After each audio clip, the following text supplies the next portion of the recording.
A conference on good governance held in Pretoria. The conference will end today. Joining us now is the public protector herself, Advocate Thuli Madonsela. She's in our Pretoria studios. Advocate, thank you so much for being our guest and welcome to Morning Live. Thank you for inviting me, Leanne. Good morning to the viewers. Advocate, in your opening remarks yesterday, you really emphasized the need for all of us to remember that it is our right to be served. Why? Do you think as South Africans that we actually understand what good governance is? By and large, people do understand what good governance is. However, there are people who are in the state who misunderstand the whole concept that those of us who are employed by the state are there to serve the people, not the other way around. And when people ask us questions about the work we do, they are pursuing their right because the Constitution gives them certain rights. And at the core of those rights is really the right to a decent life. And for us, then we are accountable to deliver on that. Yeah. What is a conference like this set out to achieve? Two things, really. The first issue is a common understanding of good governance. Basically, what does good mean? What is the good in good governance? And the opposite of good governance being bad governance or maladministration. What do we avoid and what do we do? The second thing is to move out of that conference with a common purpose and common intentions, primarily on things we're going to change as institutions. Instead of finger pointing, we look at what are we going to change in our own institutions. And secondly, what are we going to do collectively to strengthen synergies between ourselves? Yeah. You know, we always read about the public protector in the media when it comes to high-profile individuals. But what do the majority of your cases in your office actually look like? The majority of our cases deal with the complainant that we refer to as Gogo Dlamini.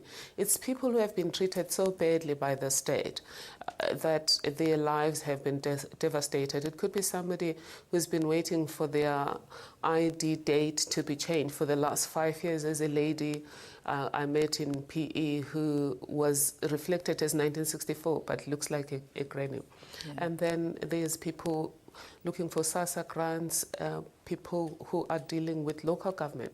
Basically, it's normal people who feel they're not listened to, they're not heard, and they've tried everything to get recourse, and then ultimately they come to this office. Okay.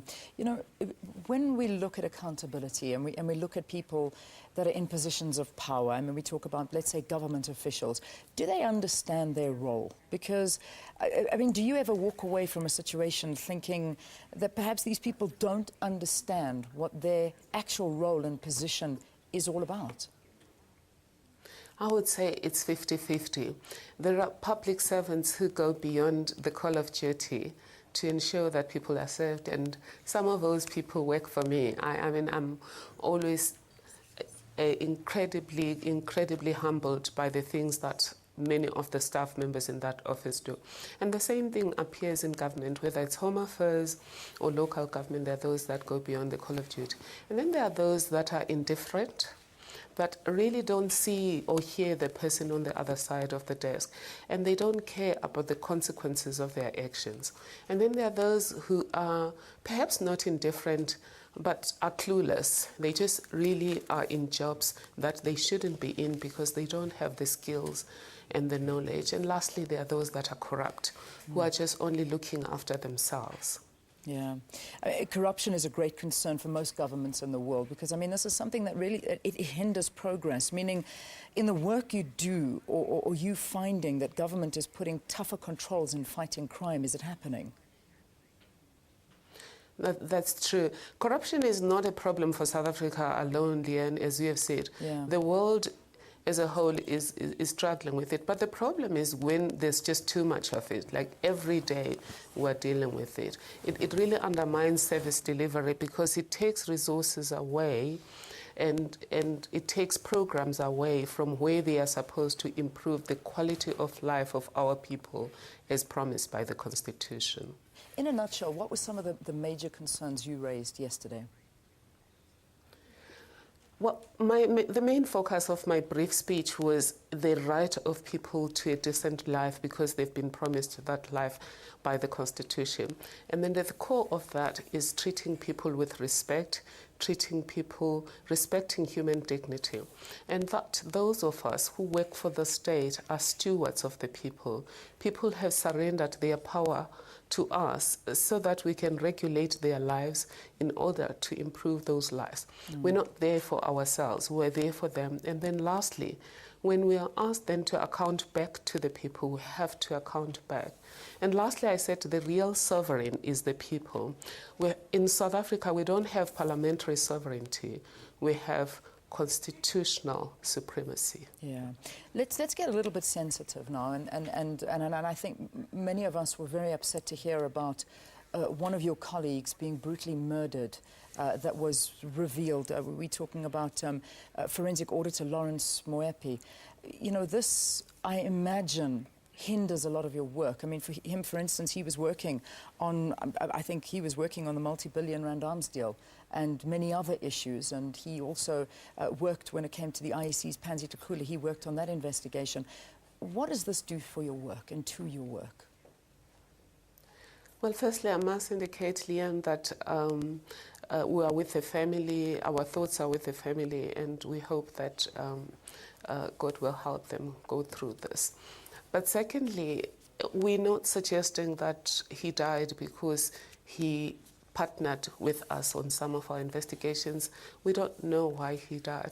However, it does mean, of course, that without him, we will have to fill the space where he was assisting us. Yeah, all right. So and secondly, lastly, just the team was deeply shocked. They were totally shocked and affected by his death. I would imagine. And work, unfortunately, work has to continue. And that's the reality under these circumstances. That's true. And if my team was devastated, the few that worked with him, I can't begin to understand how his team, the one that he was managing at Gobodo, is feeling right now. Yeah, and then just before I let you go, I mean, we've been hearing the fact that the Nkandla report is near completed. Are you confident of the findings, and have you made recommendations on who the actual report should be handed over, given the concerns that you raised about actually handing the report over to the president himself? Right. We will, yes, we have completed the report with the information that we have. We've requested a few clarifications on certain things from one party, and hopefully we'll get that this week. The report will be given to three kinds of parties. It will be given to all of the complainants, but not to take away to come and read at our office. It will be taken to respondent institutions for their comments. And lastly, it will be given to competent authorities that I am requesting to take action as remedial action envisaged in the Constitution.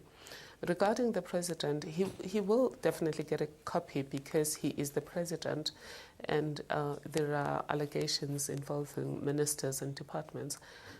The question I raised about whether the report should go to him or someone else was because one of the complaints is against him, and it is lodged in terms of the Executive Members Ethics Act. Under that act, the report must go to the president because it usually involves a minister or a premier. When it involves him, it raises difficulties around asking him as a competent authority to review whether or not my findings are proper. All right, let's leave it there. Thank you for clarifying a couple of issues for us and talking to us about this conference that's underway as well as the Nkandla report and the unfortunate murder of Lawrence Moepi. That was the Public Protector, Thuli Madonsela. All right.